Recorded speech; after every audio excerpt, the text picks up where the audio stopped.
Good morning, dear students. Today topic Ribosomes, the fundamental unit of life. chapter 1 with biology by Arunbir Singh. My dear students, today class ribosomes. Ribosomes जो हैं वो cell organelles का एक part है। यह जो हैं वो न्यूक्लियस के बाहरी आवरण या आउटर मेम्ब्रेन से सटा हुआ जो एंडोप्लाज्मिक रेटिकुलम सेल ऑर्गेनल्स होता है उस पर डॉट डॉट डॉट जो संरचना है, इस तरीके की जो संरचना है और वो संरचना राइबोसोम्स कहलाती है। और राइबोसोम्स जो हैं वो प्रोटीन फैक्ट्री के नाम से जाने जाते हैं, क्योंकि राइबोसोम में प्रोटीन सिंथेसिस की क्रिया संपन्न होती है और ये प्रोटीन पार्टिकल से संबंध रखते हैं। इस कारण इसको हम प्रोटीन फैक्ट्री के नाम से भी जानते हैं। राइबोसोम्स की जो खोज है वो सर्वप्रथम ब्राउन नामक वैज्ञानिक ने प्लांट सेल में देखा और पैलाडे ने इसको एनिमल सेल में देखा, इसलिए इनको पैलाडे कण भी कहा जाता है। राइबोसोम्स सेल ऑर्गेनेल्स के एक बहुत सूक्ष्म ऑर्गेनेल्स में से एक है जो दो सब यूनिट से मिलकर बना होता है, लार्ज सब यूनिट एंड स्मॉल सब यूनिट। तो इसके हिस्ट्री हमने जान ली कि ये जो है ब्राउन नामक वैज्ञानिक ने इनको प्लांट सेल में देखा। देन उसके बाद जो पैलाडे नाम के वैज्ञानिक हुए वो उन्होंने उसको एनिमल सेल में देखा, इसलिए इसको पैलाडे कण भी कहा जाता है। This is non membrane cell organelles. यह जो राइबोसोम्स होते हैं इनकी सेल मेम्ब्रेन नहीं होती। Ribosomes are found in before cell prokaryotic and eukaryotic.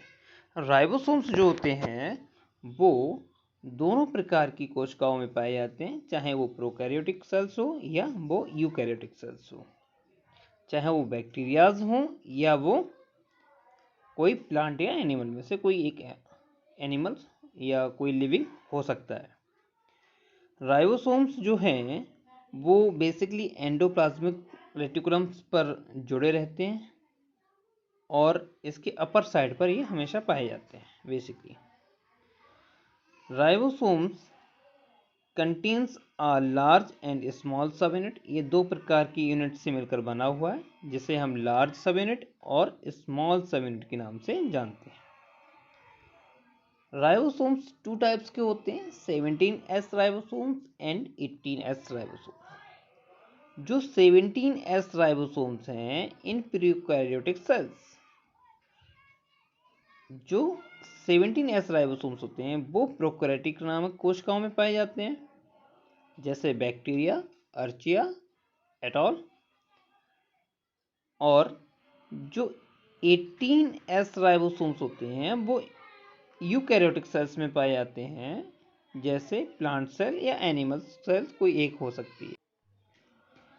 Ribosomes जो होते हैं वो केंद्रक के अंदर एक न्यूक्लियस नाम का सेल ऑर्गन रहता है और यह न्यूक्लियस स्पोर से होता हुआ वहाँ से ये राइबोजाइम बनाते हैं और राइबोजाइम से ये राइबोसोम में कन्वर्ट हो जाता है, जिसका मेन फंक्शन होता है प्रोटीन सिंथेसिस करना। इसलिए हम कह सकते हैं ribosomes are synthesised in nucleus of the nucleus where they transport into a cytoplasm. और ये जो है क्रिया कहाँ, साइटोप्लाज्म में रह के कंप्लीट होती है। ओके।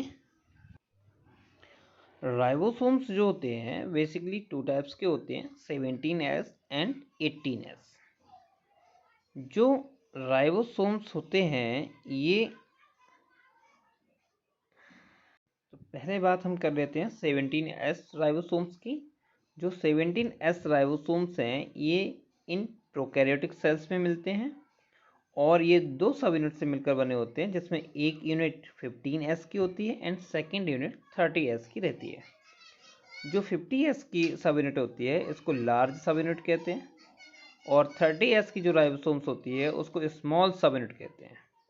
दोनों को मिलाने के बाद इसमें क्या होता है, 17s राइबोसोम्स पाए जाते हैं, जो कि एक कंप्लीट 17s राइबोसोम पाया जाता है, जो कि प्रोकैरियोटिक सेल्स में मिलता है। और ये जो सब यूनिट हैं इनको हम बोलते हैं सब वर्ग यूनिट। ओके, ऐसे ही यूकैरियोटिक सेल्स में पाए जाने वाले राइबोसोम्स जो होते हैं वो 18s राइबोसोम्स होते हैं। ये सेल ऑर्गेनेल्स में 18s जो राइबोसोम्स है वो यूकैरियोटिक सेल्स में पाए जाते हैं, और ये साइटोप्लाज्म में पाए जाते हैं, रहते हैं या पाए जाते हैं। जो इन यूकैरियोटिक सेल्स है इसमें माइटोकॉन्ड्रिया है, और प्लास्टिड नाम के जो सेल ऑर्गेनेल्स हैं इनमें सेल्फ राइबोसोम्स भी पाए जाते हैं। जो 18s राइबोसोम्स होते हैं ये टू टाइप्स सब यूनिट में डिवाइडेड रहते हैं। जो लार्ज सब यूनिट होती है वो 16s की होती है, और जो स्मॉल सब यूनिट होती है वो 14s की होती है। दोनों को हम वाइंड अप कर देते हैं और ये लार्ज और स्मॉल सब यूनिट मिलकर एक 18s राइबोसोम्स का निर्माण करती है, जो कि यूकैरियोटिक सेल्स में पाए जाते हैं। ओके, तो इसमें हम जानते हैं कि हमारे जो दो सेल्स ऑर्गेनेल्स हैं जिनके स्वयं के राइबोसोम्स भी रहते हैं और सेल्फ डीएनए भी रहता है, जैसे माइटोकॉन्ड्रिया और प्लास्टिड। राइबोसोम जो होते हैं वो आरएनए प्लस प्रोटीन से मिलकर बने हुए अणु होते हैं या कण होते हैं, इसलिए हम इनको राइबोसोम्स या राइबोन्यूक्लिक पार्टिकल्स के नाम से जानते हैं। जैसा कि हम डायग्राम में देख पा रहे हैं, जो कॉर्नर साइड है और ये आपकी जो ओवरऑल पेज है इसको हम कोशिका मान लेते हैं, सेल वॉल मान लेते हैं कोशिका की, और उसमें ये जो एरिया है ये हमारा एरिया जो है न्यूक्लियस का रहा, और इसके पास न्यूक्लियस की आउटर मेम्ब्रेन और इनर मेम्ब्रेन है। साथ ही यहाँ पर जो है न्यूक्लियस पोर हैं। तो यहाँ पर जो न्यूक्लियस है वहाँ से राइबोजाइम न्यूक्लियर पोर की सहायता से अटैच हो जाता है आकर एंडोप्लाज्मिक रेटिकुलम पर, और ये जो एंडोप्लाज्मिक रेटिकुलम्स हैं यहाँ पर डॉट डॉट डॉट जो संरचना दिखाई जा रही है, जिसको माइक्रोस्कोप की सहायता से अगर देखें तो वो हमको इस तरीके से दो सब यूनिट में बटी हुई दिखाई देती है, जिसमें एक सब यूनिट क्या होता है, लार्ज रहता है, और दूसरा सब यूनिट स्मॉल होता है। तो ये जो इस तरीके की स्ट्रक्चर हमको दिखाई दे रहा है, इस स्ट्रक्चर को हम बोलते हैं राइबोसोम। और ये जो राइबोसोम्स हैं इनका जो मेन फंक्शन होता है वो होता है प्रोटीन को सिंथेसिस करके प्रोटीन प्रोडक्शन देना। तो इसको इसीलिए हम इसको प्रोटीन फैक्ट्री के नाम से भी जानते हैं। जैसे कि आप नेक्स्ट स्टेप में देख पा रहे हैं कि यहाँ पर जो दो सब यूनिट हैं वो उनके बीच में एक लाइन रेड कलर की है जो प्रोटीन की है। तो ये इस तरीके से जो है ये सिंथेसिस कर प्रोटीन फॉर्मेशन का काम करते हैं, जिसके कारण इसको प्रोटीन फैक्ट्री के नाम से हम इसे जानते हैं। और यहाँ पर जो होता है राइबोसोम्स जो होते हैं made up RNA and proteins, इस कारण इसको हम राइबोन्यूक्लिक प्रोटीन या राइबोन्यूक्लिक पार्टिकल्स के नाम से भी जानते हैं।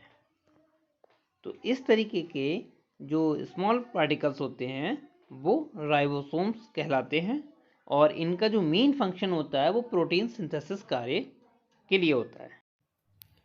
यदि वीडियो अच्छी लगी हो तो कमेंट बॉक्स में कमेंट करें और लाइक करें तथा चैनल को सब्सक्राइब करना न भूलें, जिससे आपको लगातार वीडियो मिलती रहे। Next video next day. Good luck, best of luck.